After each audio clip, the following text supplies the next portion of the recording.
So coming up with alternative systems, what you call food democracy. Explain.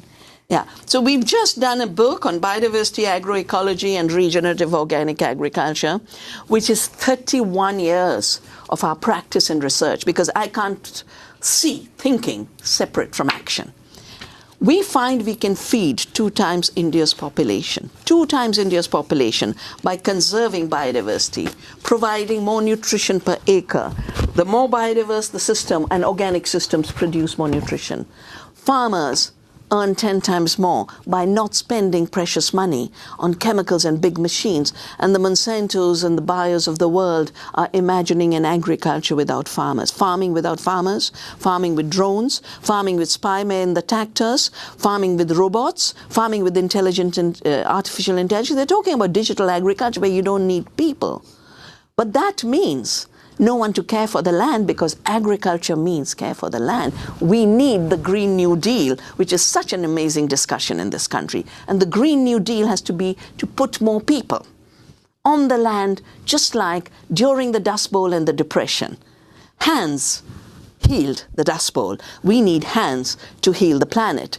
We have solutions to climate change, because it's only through taking the excess carbon and the excess nitrogen out of the air can we heal the broken nitrogen cycle and the carbon cycle. Ecological farming, biodiverse intensive farming does that. And we only need to add 2%. And 10 years we can solve the climate crisis. With 0.5% organic matter, we can get rid of the drought. Explain exactly what you mean to the non-farmer audience. So, the basic problem of climate change is that the planetary boundaries have been ruptured. There's a limit of cycling of carbon, of nitrogen, and other minerals and elements.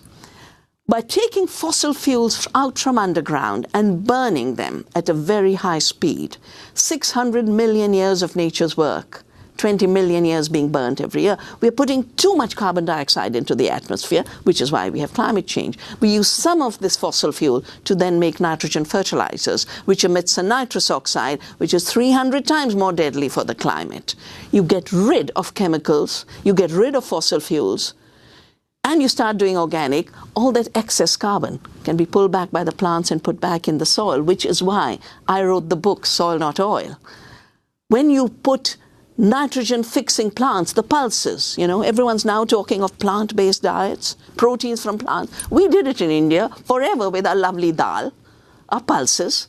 They fix nitrogen non-violently. You don't have to blast fossil fuels at high temperature to fix atmospheric nitrogen. The plants have the intelligence to do it peacefully and give us good protein the same way, while fixing the broken nitrogen cycle, which, if you look at the planetary boundaries graph, the nitrogen cycle is, and the biodiversity system is the most abused. And in every one of these problems, whether it's hunger or the chronic disease epidemic or climate change or species, the pollinators on our farm are 6 times more than the pollinators on the forest. And now, every year, we offer a 1-month course on the practice of biodiversity, agroecology, and organic food systems. Everywhere, the world is being healed with a lot of solidarity, a lot of oneness between ourselves and the web of life, and a reclaiming of our intelligence. Intelligence will never be artificial. Real intelligence is what makes us live. Life is intelligence. Intelligence is democracy.